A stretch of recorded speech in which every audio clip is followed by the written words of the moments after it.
Thank you, Dr. Monton, for the kind introduction, and thank you, Matt Basemore, and all the wonderful students who help you in this wonderful campus crusade for Christ. I have had the pleasure of meeting a few throughout the day who have contributed to make my visit even more pleasant.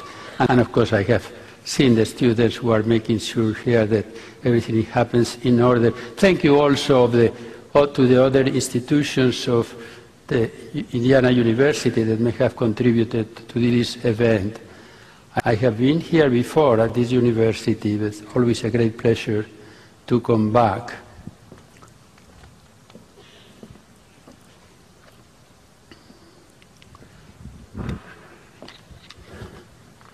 This is one of the great masterpieces of contemporary art, a painting by the great Spanish painter Pablo Picasso, known as the Guernica.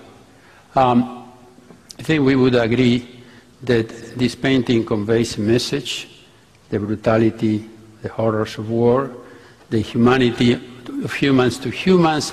This was after the Nazis have bombed a civilian population in Spain and have killed 25% of the inhabitants. So we would agree that it has been designed intentionally, in the same way that we would agree that the watch has been designed to tell time and a car has been designed by transportation.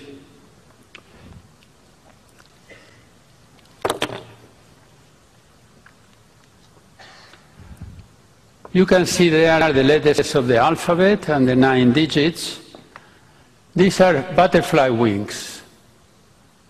Now, we could use these letters to write English text and the digits to make arithmetic calculations, but I think most of you would agree with me that they have not been designed for that purpose, in the same way that we would not say that a mountain has been designed for skiing, although we can use the mountain for skiing, and we can use a river for navigation, but it has not been designed for that purpose.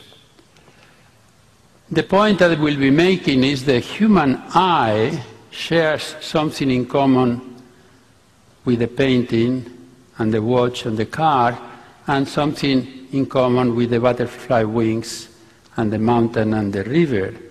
It shares in common with the first set, in that if it were not because of the purpose it serves, the purpose of seeing, it will not have come to be. But it shares with the butterfly wings and the mountain and the river that it is the result of natural processes. It is not the result of an intentional design by an intelligent designer, and we owe this understanding of our organs that have functions that have been designed for a purpose, but that have not been designed by a designer, to Darwin's discovery of natural selection.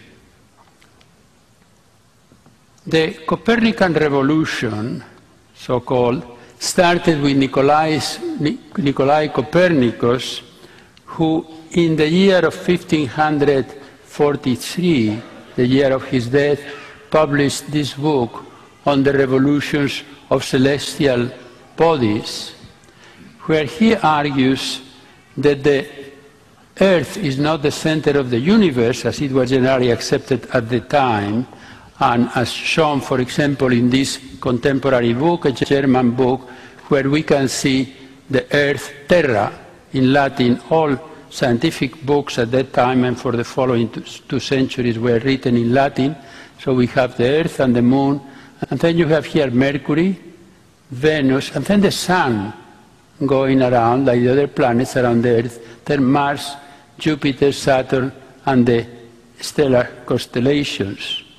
In contrast, Copernicus argued that the center of the known universe was the Sun, Sol, then Mercury, Venus, the Earth with the Moon, Mars, Jupiter, Saturn, and the celestial stars. But to understand the meaning of the Copernican revolution, one has to go one step further and look into some of his successors, of which I have lighted here two, Galileo and Newton, who lived 100 years apart of each other, and Galileo 100 years approximately after Copernicus, and they jointly represent of the beginning of science in the modern sense of the word.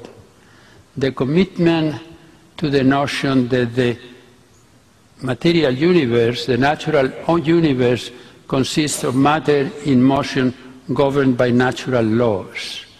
Laws that can be discovered, that are simple, that are universal in the sense that they apply on earth as well as in the heavens, and that they can be subject to test by observation and experiment, like this law of force equal mass times acceleration, or the inverse square law of attraction, that the attraction between two bodies is proportional to the product of the masses, but inversely related to the square of their distance.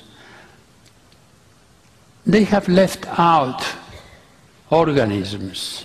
They had been left out of the scientific revolution for a very good reason that had been argued by philosophers and theologians, even in classical Greece before the time of Christ and all through the centuries, but had been stated, or was eventually stated, better by William Paley than by anybody else ever or since.